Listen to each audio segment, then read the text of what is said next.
बिस्मिल्लाहिर्रहमानिर्रहीम। अस्सलाम वालेकुम। मैं हूं मुश्ताक अली। आप देख रहे हैं मेरा यूट्यूब चैनल। मेरी तरफ से आपको, आपके घर वालों को, सबको ईद उल अज़हा की ढेरों मुबारकबाद। ये दिन जनाब हज़रत इब्राहीम अलैहिस्सलाम की और उनके बेटे हज़रत इस्माईल अलैहिस्सलाम की याद में मनाया जाता है, जिनको अल्लाह ताला के हुक्म से हज़रत इब्राहीम अलैहिस्सलाम को ख्वाब में ये हुक्म दिया गया कि आप अपने बेटे की यानी हज़रत इस्माईल अलैहिस्सलाम की कुर्बानी दें।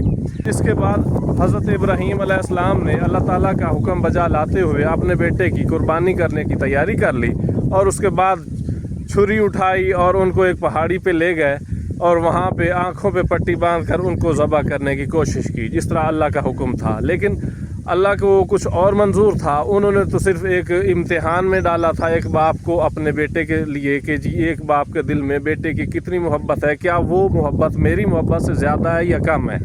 और जब हज़रत इब्राहीम अलैहिस्सलाम ने उनका हुक्म बचा लाया और अपनी मोहब्बत पीछे करके अल्लाह ताला की मोहब्बत को आगे रखा, तो अल्लाह ताला उन पर बहुत खुश हुए और उसकी याद में सारे मुसलमानों पे ये फ़र्ज़ हो गया कि जो साहिब हैसियत हैं वो आज के दिन कुर्बानी करेंगे, यानी बकरा, लेला या कोई सा भी हलाल जानवर जो कुर्बानी के लिए जायज़ हो उसको ज़बह करेंगे और उसका गोश्त तकसीम करेंगे और ख़ुद भी खाएंगे और गरीबों मस्कीनों में भी बांटेंगे।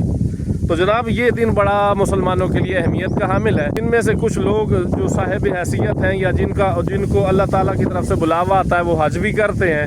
तो हज भी हर उस आदमी के लिए फ़र्ज़ है जो को करने की हिम्मत रखता हो। तो यहाँ पे जो अब आज हमारे इलाके में जनाब कुर्बानी हो रही है, सुबह 6 बजे 5-5:30 बजे से ईद की नमाज़ें मस्जिदों में मुख्तलिफ़ मसाजिद के अपने टाइम थे, हमने 5:30 बजे नमाज अदा की। उसके बाद जनाब बकरों की और जो जानवर जिसके थे वो हलाल हो रहे हैं माशाल्लाह। तो जनाब आज का दिन हमारे लिए और आलम इस्लाम के लिए बड़ा अहम है।